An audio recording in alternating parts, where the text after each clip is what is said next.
बिस्मिल्लाहिर्रहमानिर्रहीम। शुरू अल्लाह के नाम से जो बड़ा मेहरबान निहायत रहम करने वाला है। अस्सलाम वालेकुम, वेलकम टू माय किचन।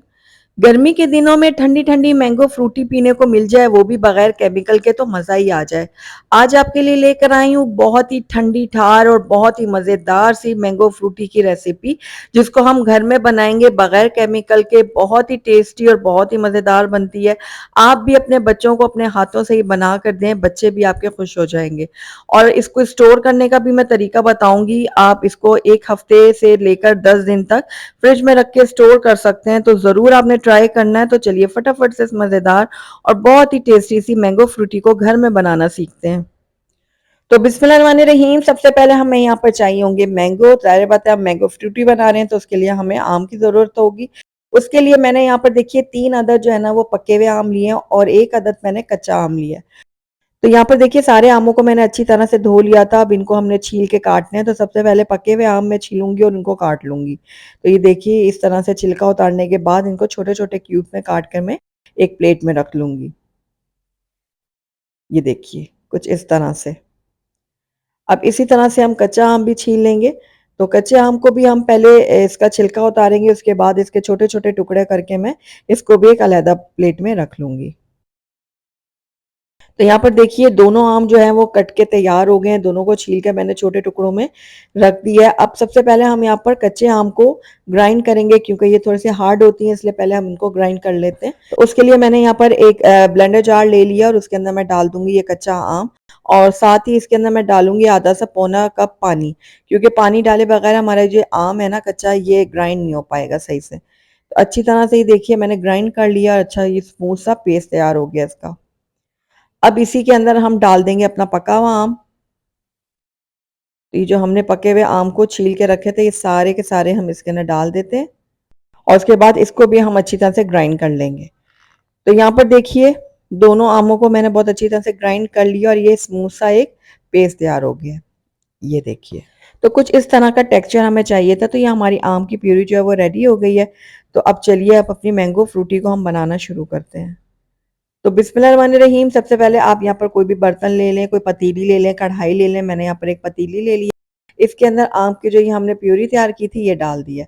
अब जिस ब्लेंडर में मैंने ये पीसा था ना, ग्राइंड किया था आम को, उसी में 1 गिलास पानी और ऐड किया है और अच्छी तरह से हिलाकर ना इसमें डाल दिया, ताकि कोई भी चीज़ जो है हमारी वो ज़ाया ना हो। अब अच्छी तरह से हम इसको मिक्स करेंगे और तकरीबन 2 मिनट के लिए हम इसको पका लेंगे, ताकि इसके अंदर जो हमने कच्चा आम ऐड किया ना वो भी अच्छी तरह से पक जाए। तो ये देखिए इस तरह से हिलाते जुलाते हम इसको पका लेंगे।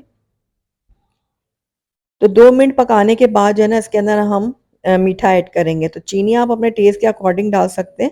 मैंने यहाँ पर तकरीबन 1 कप डाली थी। अगर आप ज़्यादा मीठा पसंद करते हैं तो थोड़ी ज़्यादा भी ऐड कर सकते हैं, लेकिन जितनी क्वांटिटी हमने आम की ली है ना उसमें 1 कप चीनी का बिल्कुल परफेक्ट होगा। तो अब जैसे ही आप चीनी डालेंगे ना तो वैसे ही आप देखेंगे कि ये जो मिक्सचर है ना वो दोबारा से पतला होना शुरू हो जाएगा। तो अब दोबारा से आपने इसको पकाना है तब तक जब तक ये थोड़ा गाढ़ा नहीं हो जाता।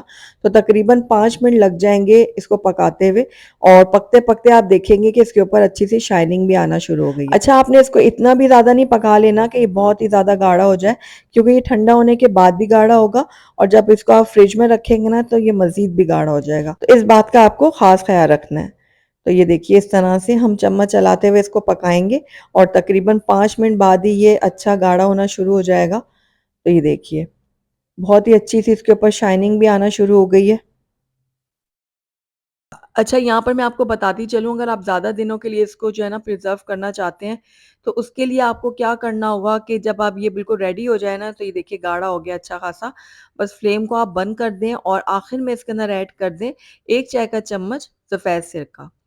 ज़्यादा आपने बिल्कुल भी ऐड नहीं करना, बस 1 चाय का चम्मच इसमें काफ़ी रहेगा। तो बस अब इसको भी मैं अच्छी तरह से मिक्स कर लेती हूँ। तो सिरके को मैंने अच्छी तरह से मिक्स कर दिया है। अब हमने क्या करना है, इसको ठंडा होने देना है। जब ये मिक्सचर जो है ना अच्छी तरह से ठंडा हो जाएगा ना, उसके बाद हम चलेंगे नेक्स्ट स्टेप की तरफ।